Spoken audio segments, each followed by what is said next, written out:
Hello दोस्तों, स्वागत है आपका हमारे यूट्यूब चैनल याहू पापा पे।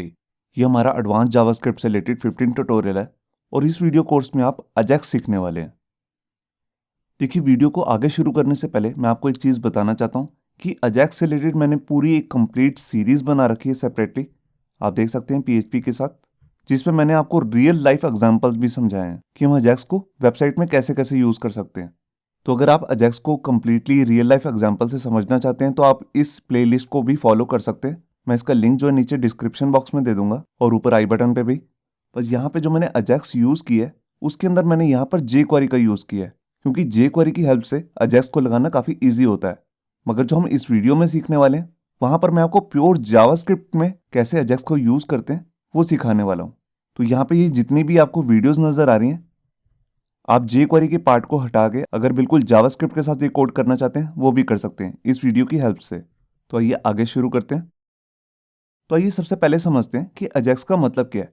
देखिए, जो अजैक्स है उसमें जो जितने भी कैरेक्टर्स आपको दिख रहे हैं इस सबका एक मतलब होता है। सबसे पहले ए का मतलब है असिंक्रोनस, फिर जे का मतलब है जावास्क्रिप्ट, ए का मतलब है एंड और एक्स का मतलब है एक्सएमएल। देखिए, जो एक्सएमएल है ये बेसिकली एक तरीके का डाटा का फॉर्मेट होता है। मैंने इस पर भी ऑलरेडी एक वीडियो बना रखी है डेडिकेटेड, मैं उसका भी लिंक आपको ऊपर आई टैग में दे दूंगा। तो ये जो बेसिकली अजैक्स है, अगर मैं इसकी आपको एक छोटी सी डेफिनेशन दूं तो एक तरीके की ऐसी टेक्निक है जिससे हम किसी भी पेज को, मतलब कि वेब पेज को डायनेमिक और फास्ट लोडिंग वाला बना सकते हैं। तो ये पहले समझते हैं कि हम अजैक्स की हेल्प से कैसे वेब पेज को फास्ट और डायनेमिक बना सकते हैं। यहाँ देखिए, मान लीजिए हमारे पास एक वेबसाइट है जिसका ये ऊपर हेडर आ रहा है, इसके अंदर मेन्यू है, साइड बार है और इधर एक मेन कंटेंट का पार्ट है। अब हम क्या करना चाहते हैं, हम चाहते हैं कि ये जितने भी लिंक्स हैं इन सब के लिए एक सेपरेट पेज बने, मगर जब भी मैं इस किसी पेज पे क्लिक करूं तब हमारा सिर्फ ये कंटेंट का पार्ट ही लोड हो, क्योंकि बाकी सब चीजें सेम ही है हर पेज के अंदर, हेडर, मेन्यू, साइड बार।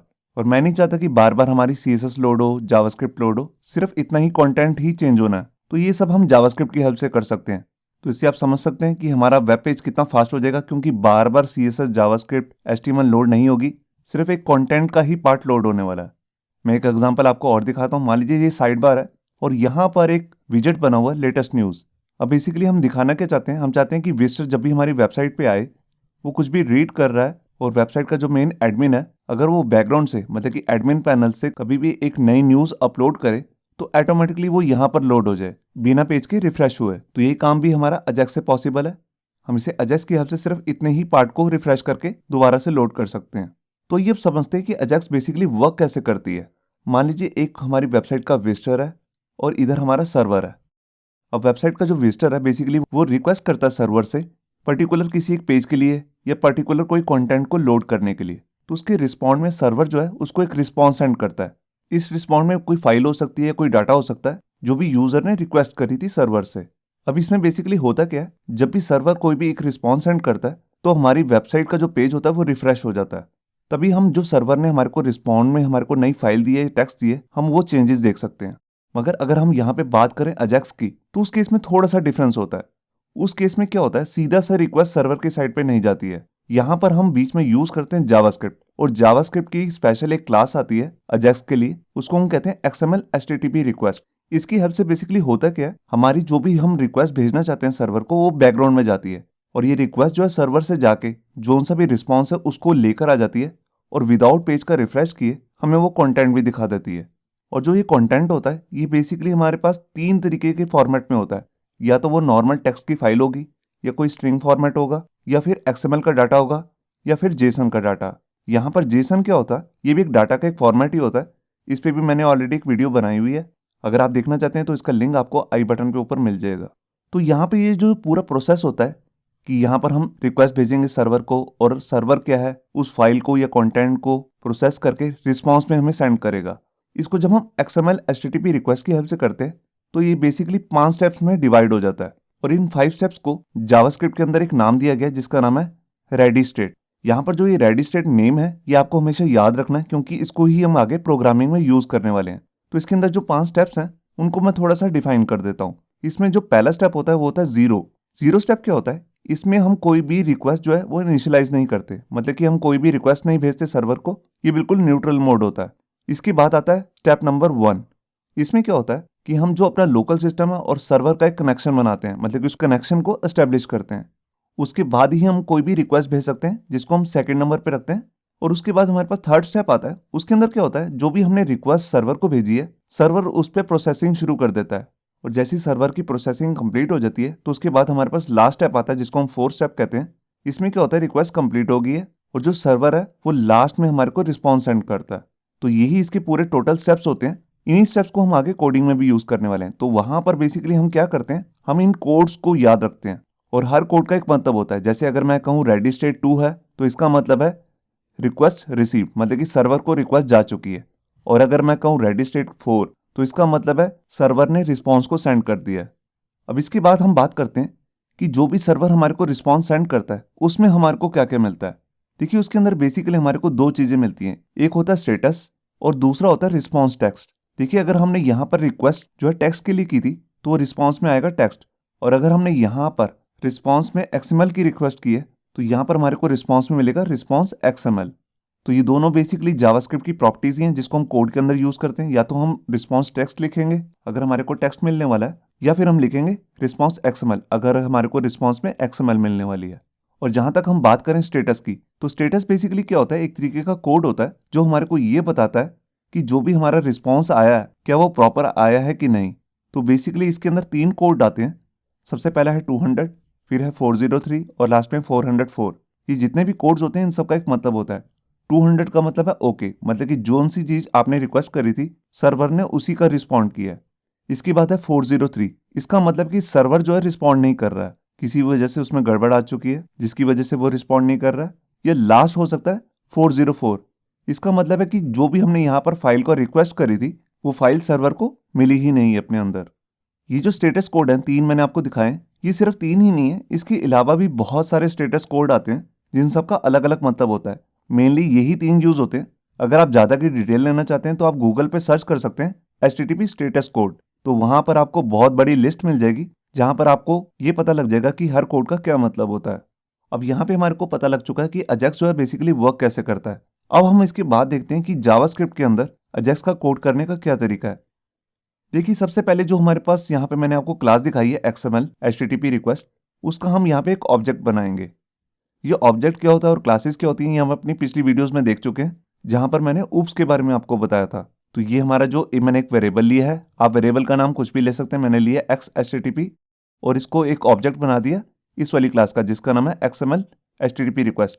अब इसी ऑब्जेक्ट की हेल्प से हम सर्वर पे कोई भी रिक्वेस्ट भेज सकते हैं, कोई भी सर्वर का रिस्पॉन्स ले सकते हैं। तो उसके लिए हमारे पास यहाँ पे अलग अलग मैथड्स आते हैं। सबसे पहला मैथड है जो भी हम सर्वर से फाइल को असेस करना चाहते हैं, ये जोन सा भी डाटा असेस करना चाहते हैं, उसके लिए हम यहाँ पे 2 मेथड यूज करते हैं, एक है ओपन और एक है सेंड। इन दोनों को आपको एक साथ ही यूज करना होता है। सबसे पहले मेथड के अंदर हमारे पास यहाँ पे 3 पैरामीटर्स आते हैं।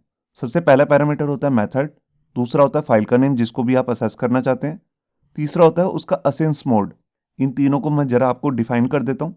देखिए सबसे पहला होता है मेथड, तो जिनको ऑलरेडी PHP आती है उनको मालूम होगा कि हमारे पास 2 तरीके के मेथड्स होते हैं, एक होता है गेट और एक होता है पोस्ट। तो अगर हम गेट से अगर डाटा को असेस करना चाहते हैं या अपने लोकल सिस्टम से सर्वर पे डाटा को सेंड करना चाहते हैं तो हमारा जो डाटा होता है वो कोई भी पढ़ सकता है, मतलब कि वो हिडन फॉर्म में नहीं होता, वो ओपन फॉर्म में होता है। और इसकी जगह हम बात करें दूसरे मेथड की जिसका नाम है पोस्ट, तो उसमें जो सा भी हमारे पास डाटा आता है जो हम सर्वर से रिक्वेस्ट करते हैं या जो भी हम डाटा सर्वर पे सेव करना चाहते हैं उसमें जो डाटा होता है वो बेसिकली हिडन फॉर्म में रहता है। और पोस्ट जो मेथड है बेसिकली हम तभी यूज करते हैं अगर हमने लॉग इन लॉग आउट करवाना हो या फॉर्म पे कोई भी सिक्योर डाटा को सेव करवाना हो। और उसके बाद जैसे कि आप देख रहे हैं यहाँ पर आता है फाइल का नेम, तो नॉर्मल अगर टेक्स्ट की फाइल है तो आप ऐसे लिख सकते हैं विद पाथ कि आपकी फाइल कहाँ पर पड़ी है, या इसकी जगह पे हम कोई भी सर्वर साइड लैंग्वेज की भी फाइल का यहाँ पे पाथ दे सकते हैं, जैसे PHP की फाइल, .NET की फाइल या पाइथन की फाइल। और इसके लास्ट में हमारे पास यहाँ पे एक वैल्यू आती है असिंक मोड। इसकी 2 ही वैल्यूज होती हैं, या तो ट्रू या फिर फॉल्स। देखिए ट्रू का क्या मतलब होता है, ट्रू का मतलब है कि आपने असिंक मोड को ऑन कर रखा है, मतलब कि असिंक्रोनाइज मोड को। असिंक्रोनाइज क्या होता है, बेसिकली आपका जो डाटा होता है जो भी आपने रिक्वेस्ट करी है वो बैकग्राउंड में जाता है और आप आगे का काम करते रहते हैं जब तक आपको रिस्पॉन्स नहीं आता।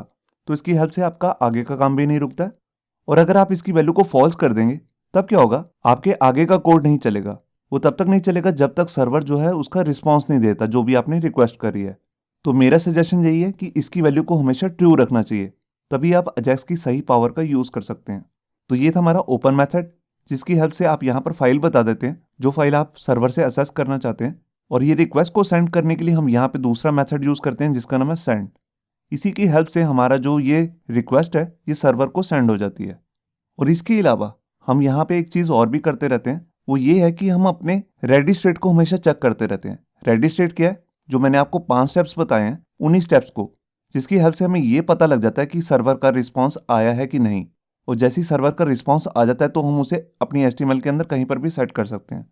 तो उस रेडी स्टेट को हमेशा चेक करते रहने के लिए हमारे पास यहाँ पे एक अलग से मेथड आता है जिसका नाम है ऑन रेडी स्टेट चेंज। ये देखिए, यहाँ पर भी मैं इसी ऑब्जेक्ट का यूज़ करूँगा और मेथड यूज़ कर लूँगा ऑन रेडी स्टेट चेंज।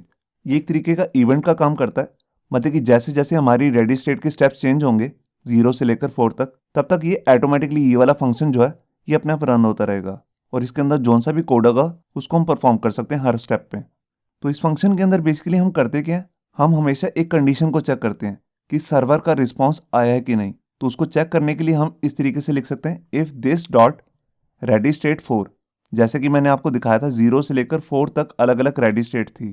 तो अगर रेडी स्टेट की वैल्यू 4 हो चुकी है और यहाँ पे जो रिस्पॉन्स का स्टेटस है वो भी 200 आ चुका है, मतलब कि ओके हो चुका है, तब हम अपना जोन सा भी रिस्पॉन्स आया उसको अपनी HTML के अंदर कहीं पर भी सेट कर सकते हैं कुछ इस तरीके से। ये देखिए, जैसे मैंने यहाँ पर लिखा DOM get element by ID particular. अगर मैं किसी आईडी पे, जैसे मैंने यहाँ पर एग्जांपल में लिया डेमो, तो डेमो की इनर HTML के अंदर हमारा रिस्पॉन्स टेक्स्ट जो आया उसको मैं सेट कर सकता हूँ। मैंने ऑलरेडी आपको बताया कि रिस्पॉन्स में हमारे को 2 चीज़ें मिलेंगी एज ए कंटेंट, एक तो या तो रिस्पॉन्स टेक्स्ट आ रहा होगा या रिस्पॉन्स XML। तो एक बार मैं आपको दोबारा से बता देता हूँ ये वर्क कैसे करता है। सबसे पहले हम एक ऑब्जेक्ट बनाएंगे अपनी एक क्लास का जिसका नाम है XML HTTP रिक्वेस्ट। इसका मतलब है कि मैं आगे का जितना भी पार्ट करने वाला हूँ उसमें अजेक्स यूज़ होने वाली है। और यहाँ पे मैं ये बताता हूँ कि मेरे को कौन सी वाली फाइल ओपन करनी है, उसका मोड क्या होगा, गेट होगा या पोस्ट होगा, फिर फाइल का नेम आ जाएगा, और लास्ट में उसका असिंक मोड हमने हमेशा ट्रू रखना है ताकि हमारा आगे का कोड रुके मत। फिर उस रिक्वेस्ट को हम यहाँ से सेंड कर देते हैं, और साथ साथ ही हम यहाँ पर ये भी चेक करते रहते हैं कि जो भी हमने रिस्पॉन्स सेंड किया उसकी रेडी स्टेट कौन सी है। अगर उसकी रेडी स्टेट 4 आ चुकी है तो इसका मतलब जो हमारे को सर्वर से रिस्पॉन्स आना था वो आ चुका है, और इस रिस्पॉन्स को हम HTML में कहाँ शो करना चाहते हैं वो हम इस तरीके से कर सकते हैं। इसकी हेल्प से होगा क्या कि हमारा पेज जो है वो टोटली रिफ्रेश नहीं होगा। जैसे कि हम यहाँ पे डेमो में सेट कर रहे हैं तो सिर्फ डेमो वाला जो डिव होगा सिर्फ वही हमारा जो उतना डिव ही रिफ्रेश होगा। तो ये शुरू करते हैं प्रैक्टिकल। और यहाँ पर प्रैक्टिकल शुरू करने से पहले मैं आपको एक चीज़ बताना चाहता हूँ, यहाँ पर हम लाइव सर्वर का यूज़ करने वाले हैं, क्योंकि बिना लाइव सर्वर के हम अजेक्स की प्रैक्टिकल नहीं कर सकते। अगर आपने सिस्टम में ऑलरेडी एग्जाम या वैम सर्वर को इंस्टॉल किया हुआ जो हम PHP में यूज़ करते हैं तब आपका काम ईजिली हो जाएगा। अगर नहीं कर रखा तब आप यहाँ पर कोई भी जो भी आप एडिटर यूज़ कर रहे हैं उसका आप लाइव सर्वर नाम की एक्सटेंशन को भी डाउनलोड करके इंस्टॉल कर सकते हैं। तो मैं अपने इस प्रैक्टिकल में VS कोड नाम का एडिटर यूज़ करने वाला हूँ और उसकी एक्सटेंशन यूज़ करने वाला हूँ जिसका नाम है लाइव सर्वर। इसको इंस्टॉल कैसे करते हैं और यूज़ कैसे करते हैं इस पे भी मैंने ऑलरेडी एक वीडियो बना रखी है। अगर आपने नहीं देखी तो मैं ऊपर आई बटन पे उसका एक लिंक दे दूंगा कि कैसे हम उसको इंस्टॉल करते हैं। तो ये शुरू करते हैं प्रैक्टिकल। यहाँ पर देखिए, मैंने अपना VS कोड एडिटर ओपन कर लिया और यहाँ पर मैंने एक फाइल बनाई है जिसका नाम मैंने रखा है ajax-text.html।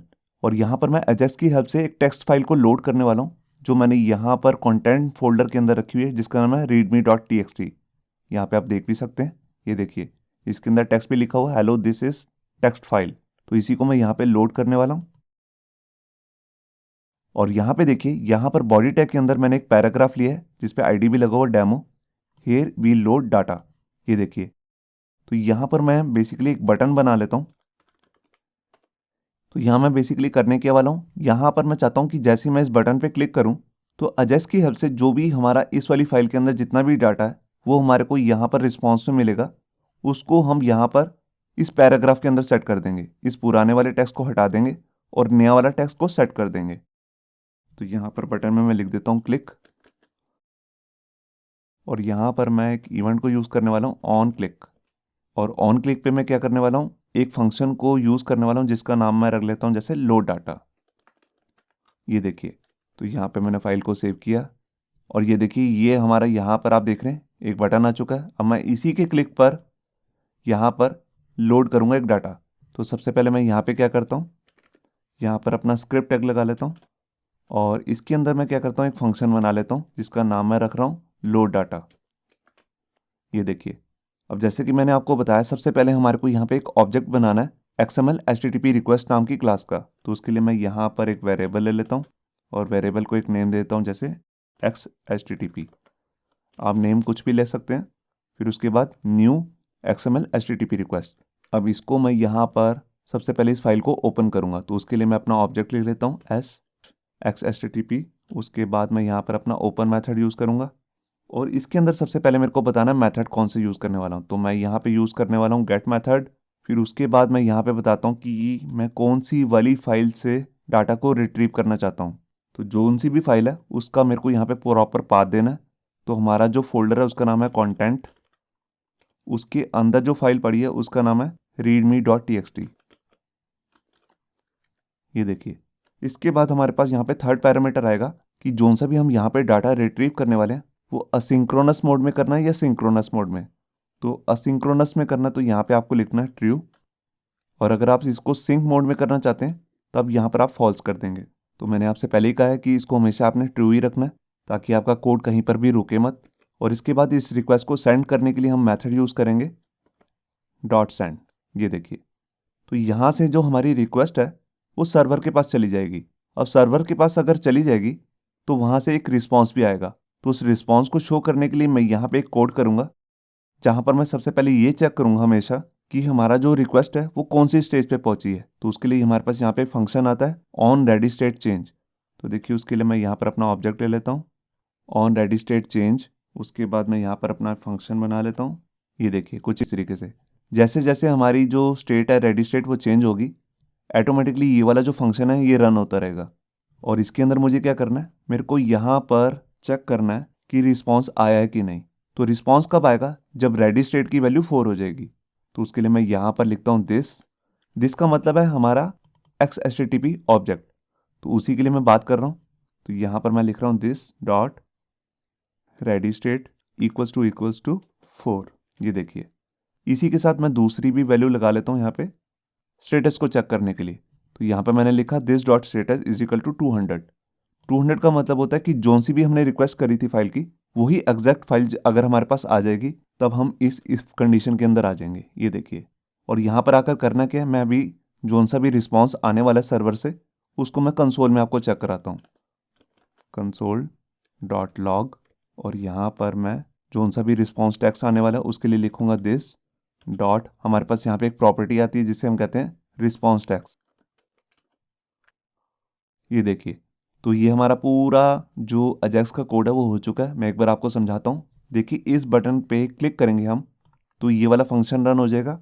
सबसे पहले हमने यहाँ पे एक ऑब्जेक्ट बनाया जिसकी हेल्प से हम यहाँ पर सर्वर को एक रिक्वेस्ट भेजने वाले हैं। कौन सी वाली फाइल की, इस वाली फाइल की। और यहाँ से हमने सेंड का मेथड यूज़ करके उस रिक्वेस्ट को सेंड कर दिया। अब इतने प्रोसेस में थोड़ा टाइम लगेगा, तब तक हम दूसरा काम भी कर सकते हैं। तो उसके लिए मैंने यहाँ पर एक अपना प्रॉपर्टी यूज़ की जिसका नाम है ऑन रेडी स्टेट चेंज, जो हमेशा ये चेक करती रहेगी कि सर्वर से कोई रिस्पॉन्स आया है कि नहीं। जैसे ही सर्वर का रिस्पॉन्स आ जाएगा 4 आ जाएगा, बिल्कुल उसी टाइम पे हमारा कंसोल में जो सी भी हमारा रिस्पॉन्स टेक्स्ट आया होगा उसको हम यहाँ पे शो कर देंगे। तो यहाँ पे मैंने फाइल को एक बार सेव करता हूँ और यहाँ पर क्लिक करता हूँ। ये देखिए, hello this is text file. यही वाला सेम टेक्स्ट जो आप यहाँ पे नीचे देख रहे हैं, यही सेम टेक्स्ट हमारा इस वाली फाइल के अंदर लिखा हुआ आप देख सकते हैं। ये देखिए रीडमी फाइल के अंदर। तो आप देख सकते हैं कि जोन सा भी डाटा हमने रिक्वेस्ट किया था सर्वर से वो प्रॉपरली यहाँ पे लोड हो रहा है। अब अगर मैं इसे बिल्कुल यहाँ पे शो करना चाहता हूँ तो उसके लिए देखिए, मैं यहाँ पर कंसोल नहीं लिखूँगा, यहाँ पे मैं लिखता हूँ document dot gate element by ID. और कौन सा वाला आईडी उसको मैं यहाँ पे दे देता हूँ। आईडी का नाम आप देख सकते हैं यहाँ पे है डेमो। इसी को मैं यहाँ से कॉपी कर लेता हूँ और यहाँ पे डाल देता हूँ। उसके बाद मुझे क्या करना है, मुझे इसकी इनर एचटीएमएल में चेंज करना है। तो यहाँ पे मैं इसका मेथड यूज़ करने वाला हूँ इनर एचटीएमएल। ये देखिए, तो इसकी इनर एचटीएमएल में क्या सेट हो जाएगा, हमारा जोन सा भी रिस्पॉन्स आया है। ये लास्ट में राउंड ब्रेसेस हटा देता हूँ। ये देखिए, तो ये हमारा पूरा कोड हो चुका है। मैं एक बार आपको चेक कराता हूँ। मैंने यहाँ पर फाइल को सेव किया। अब देखिए, यहाँ पर कंसोल में कुछ चेंज नहीं होगा, यहाँ पर चेंज होगा। यहाँ पे अभी लिखा हुआ हेयर वी लोड डाटा। अब मैं क्लिक करता हूँ, ये देखिए टेक्स्ट यहाँ पे चेंज हो चुका है। ये वही टेक्स्ट है जो हमारा रीडमी फाइल से आ रहा है। तो इस तरह हम किसी भी फॉर्मेट का डाटा सर्वर से रीड कर सकते हैं। अब यहाँ पे एक चीज़ मैं और भी बताना चाहता हूँ। अभी तो हम सिंपल यही लेकर चल रहे हैं कि हमारे पास कोई एरर नहीं आया। यहाँ पे जो स्टेटस कोड है वो आ चुका है 200। अब ऐसा भी हो सकता है कि हमारी जो स्टेट है वो तो 4 हो जाए, मगर हमारे को रिस्पॉन्स में कोई एरर आ जाए, तो उसके लिए भी हमारे को यहाँ पे एक मैसेज यहाँ पे बनाना पड़ेगा। तो उसके लिए मैं एल्स इफ कंडीशन बना लेता हूँ। यहाँ पे मैं लिखता हूँ एल्स इफ, ये देखिए एल्स इफ लिख लिया। अब इसके अंदर मैं लिखता हूँ कि अगर रेडी स्टेट तो 4 है, मगर जो स्टेटस है वो आ गया है 404, तो इसका मतलब है कि उसको जोन सी भी हमने यहाँ पर फाइल रिस्पॉन्स के लिए कही थी वो उसको मिली नहीं है। तो उसके लिए हम यहाँ पे मैसेज भी शो कर देते हैं, फाइल नॉट फाउंड। ये देखिए, तो इस तरह जितने भी अलग अलग HTTP के कोड्स होते हैं उसके अकॉर्डिंग आप अलग अलग कंडीशन यहाँ पे सेट कर सकते हैं। तो यहाँ पर मैंने फाइल को सेव किया और यहाँ पर क्लिक करता हूँ, तो देखिए हमारा डाटा सक्सेसफुली लोड हो रहा है। अब मैं आपको यहाँ पर कंसोल में एक चीज़ और भी दिखाता हूँ। ये देखिए, कंसोल के साथ ही हमारे पास यहाँ पे एक टैब होता है जिसको हम कहते हैं नेटवर्क टैब। मैं इस पर क्लिक करता हूँ। देखिए, जब भी हम अजैक्स के अंदर काम करते हैं तो हमारे को रिस्पॉन्स में यहाँ पर एक रिस्पॉन्स जो आता है वो आता है XHR नाम के टैब के अंदर। ये XHR का क्या मतलब है? देखिए, X का मतलब है XML, H का मतलब है HTTP और R का मतलब है रिक्वेस्ट, जो हमने क्लास यूज़ की है बेसिकली। यहाँ पे आप देख सकते हैं इसी के रिस्पॉन्स में यहाँ पर अपने आप टैब बन जाता है जिसके अंदर जो भी रिस्पॉन्स होता है वो हमारे को यहाँ पे दिख जाता है। आप यहाँ पे देख सकते हैं कि हमारे को रिस्पॉन्स में ये वाली फाइल मिली है जिसका स्टेटस आया है 304, और यहाँ पर ये एजेस की रिक्वेस्ट है, तभी यहाँ पर लिखा रहा है XHR। आप यहाँ पे देख सकते हैं, और अगर मैं इस फाइल पे क्लिक करूँगा तो आपको यहाँ पे दिखेगा रिस्पॉन्स। देखिए, हमारे को रिस्पॉन्स में ये वाली फाइल मिली है। इसको आने में कितना टाइम लगा है वो आप यहाँ पे देख सकते हैं। ये पूरा यहाँ पे टाइमिंग दिखाता है। हेडर में हमारे पास क्या क्या है वो सब भी आप यहाँ पे देख सकते हैं। ये जो भी हमने यहाँ पर रिक्वेस्ट भेजी थी उसका एक हेडर बनता है, तो हेडर का रिस्पॉन्स किस सर्वर पे क्या था वो सर्वर का नेम यहाँ पे आ रहा है, और यहाँ पे अलग अलग यहाँ पर आपको इन्फॉर्मेशन मिल सकती है। अब ये तो था नॉर्मल टेक्स्ट, मतलब कि स्ट्रिंग फॉर्म में जिसको आपने देखा, मगर एक्चुअल लाइफ में जो हमारा यूज़ होता है वो होता है मेनली जेसन फॉर्म में डाटा, जो हमारे को सर्वर से PHP वाली फाइल रिटर्न करती है। मगर यहाँ पर अभी हमने कोई PHP का अलग से कोड तो किया नहीं है, और जिनको PHP नहीं आती उनको भी नहीं पता लगेगा। तो इसके लिए हम यहाँ पे क्या करते हैं, हम यहाँ पर फेक जेसन का डाटा यहाँ पे रिट्रीव करते हैं। तो यहाँ पर आप जब गूगल पे जाएंगे तो आपको बहुत सारी वेबसाइट्स मिल जाएंगी। आपको जस्ट सर्च करना है फेक जेसन डाटा। तो देखिए, यहाँ पर बहुत सी वेबसाइट आ जाएंगी, आप किसी से भी यहाँ पर जेसन का डाटा ले सकते हैं। तो मैं सबसे पहली वेबसाइट को ही ओपन कर लेता हूँ, जेसन प्लेस होल्डर। ये देखिए, मैं इसको थोड़ा सा स्क्रॉल करता हूँ और यहाँ पर नीचे आप जाएंगे तो देखिए यहाँ पर अलग अलग तरीके का डाटा आ रहा है। तो यहाँ पर मैं सबसे पहले वाले पे क्लिक करता हूँ, पोस्ट पे, जिसमें हमारे को 100 पोस्ट का एक रिकॉर्ड मिलेगा। ये देखिए, ये एक डमी डाटा है, मतलब कि किसी न्यूज़ की वेबसाइट का। इसके अंदर जो टेक्स्ट लिखा हो उसका कोई मतलब नहीं है, मतलब कि टोटल जो है ये 100 रिकॉर्ड्स हैं। तो इसको हम अपनी वेबसाइट पे शो करने वाले हैं। तो इसके लिए मैं ये वाला पूरा यूआरएल को कॉपी कर लेता हूँ ऊपर से, और इसी यूआरएल को मैं यहाँ पे अपना पास करूँगा जहाँ पर मैं ये कंटेंट वाली फाइल का डाटा लेकर आ रहा था। ये देखिए, मैंने इसे यहाँ पे पेस्ट कर दिया। ये देखिए, तो आपने इधर इसे पेस्ट कर देना। अब मैं यहाँ पर फाइल को सेव करता हूँ और यहाँ पर आता हूँ, इसको नीचे कर देता हूँ और यहाँ पर क्लिक करता हूँ। ये देखिए, आप देख रहे हैं कितना सारा डाटा आ चुका है यहाँ पे। यहाँ पर प्रॉपरली समझ नहीं आ रहा, मैं इसको कंसोल में ही आपको प्रिंट करके दिखा देता हूँ। तो देखिए, मैं यहाँ पर लिखता हूँ कंसोल डॉट लॉग, और उसके अंदर मैं लिख देता हूँ दिस डॉट रिस्पॉन्स टेक्स्ट, मतलब कि जोन सा भी रिस्पॉन्स से टेक्स्ट आ रहा है वो हम यहाँ पे कंसोल में शो कर रहे हैं। तो यहाँ पे मैंने फाइल को सेव किया और यहाँ पर क्लिक करता हूँ, मैं आ गया कंसोल में। ये देखिए, यहाँ पर आप देख रहे हैं यहाँ पर एक डमी डमी टेक्स्ट जो रिक्वेस्ट किए सर्वर से वो यहाँ पर हमारे को मिल रही है। देखिए, आपको अलग अलग रिकॉर्ड ID दिख रहे होंगे, ID 5, ID 6, ID 7। इस तरह ये टोटल जो है ये 100 रिकॉर्ड्स हैं। तो इस तरह हम यहाँ पर बिना पेज को रिफ़्रेश किए जेसन फॉर्म में, एक्सएमएल फॉर्म में डाटा को यहाँ पे ले आते हैं। अभी तो ये डाटा मैंने आपको कंसोल में दिखाया है, अगर आपको उसको लूप चला के दिखाना है वो भी आप दिखा सकते हैं। फॉर इन लूप से या व्हाइल लूप से, किसी से भी आप लूप की मेथड से यहाँ पर ये सारा डाटा को शो कर सकते हैं।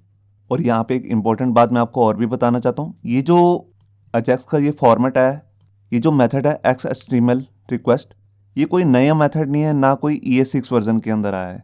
ये पहले से ही एग्जिस्ट करता है जावास्क्रिप्ट के अंदर, और ये काफ़ी लॉन्ग मेथड है। आप देख रहे होंगे ये थोड़ा कॉम्प्लिकेटेड कर देता है कोड को। इसी वजह से जो डेवलपर्स हैं वो या तो jQuery यूज़ करते हैं अजैक्स के लिए, या इसकी जगह पे जावास्क्रिप्ट का एक नया मेथड भी आया है ES6 वर्जन के अंदर, जिसको हम बोलते हैं फेच, उसको यूज़ करते हैं। तो इससे नेक्स्ट वीडियो में मैं आपको फेच मेथड ही सिखाने वाला हूँ, तो उस वीडियो को भी देखना मत भूलिए। होप सो आपको ये हमारा वीडियो ट्यूटोरियल अच्छा लगा होगा। अगर अच्छा लगा है तो वीडियो को प्लीज़ लाइक करना मत भूलिए। अगर आप ऐसे ही रेगुलर अपडेट चाहते हैं तो हमारे चैनल याहू बाबा को सब्सक्राइब करना मत भूलिए। Thank you.